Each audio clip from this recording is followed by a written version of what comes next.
Spiritual ടോക്സിന്റെ മറ്റൊരു അധ്യായത്തിലേക്ക് എല്ലാവർക്കും ഒരിക്കൽ കൂടി സ്വാഗതം. ക്ഷേത്രത്തിൽ പൂജയ്ക്ക് ഉപയോഗിക്കുന്ന പുഷ്പങ്ങൾ ഏറെ പ്രാധാന്യമുള്ള ഒന്നാണ്. പൂജയ്ക്കെടുക്കുന്ന പൂക്കൾ സുഗന്ധം ഉള്ളവയായിരിക്കണം.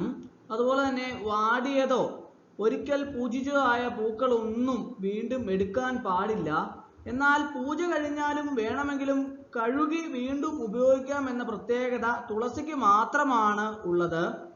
ക്ഷേത്രത്തിൽ നിന്ന് പൂജിച്ച പൂക്കള് കുങ്കുമമൊക്കെ വീണ്ടും വീട്ടിലെ വിഗ്രഹങ്ങളിൽ ചാർത്തുകയോ പൂജാമുറിയിൽ സൂക്ഷിക്കുകയോ ചെയ്യാൻ പാടുള്ളതല്ല.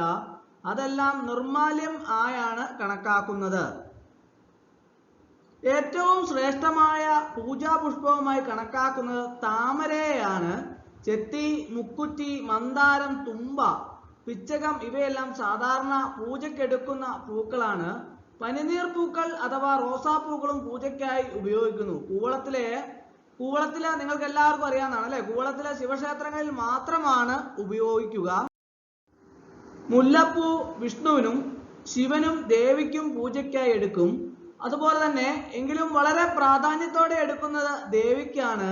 ഗണപതി ഹോമത്തിനും ഗണപതിക്ക് ചാർത്താനായും കറുകപ്പുല്ല് ഉപയോഗിക്കുന്നു.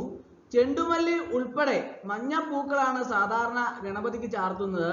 മഹാവിഷ്ണുവിനും മഞ്ഞപ്പൂക്കൾ ചാർത്തുന്നു. വെള്ളപ്പൂക്കൾ ശിവനും, ചുവന്ന പൂക്കൾ സൂര്യനും, ഗണപതിക്കും ദേവിക്കും ഭൈരവനും പ്രിയപ്പെട്ടതാണ്.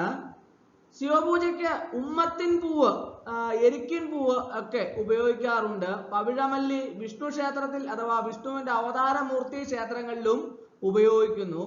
വിഷ്ണുവിനും വൈഷ്ണവ ദേവതകൾക്കും വളരെ പ്രിയങ്കരമായ പുഷ്പമാണ് പാരിജാതം. കൃഷ്ണനും വിഷ്ണുവിനും ഏറെ പ്രിയപ്പെട്ടതാണ് തുളസി. ഭദ്രകാളിക്ക് ചെമ്പരത്തി പൂവ് ഉപയോഗിക്കുന്നു.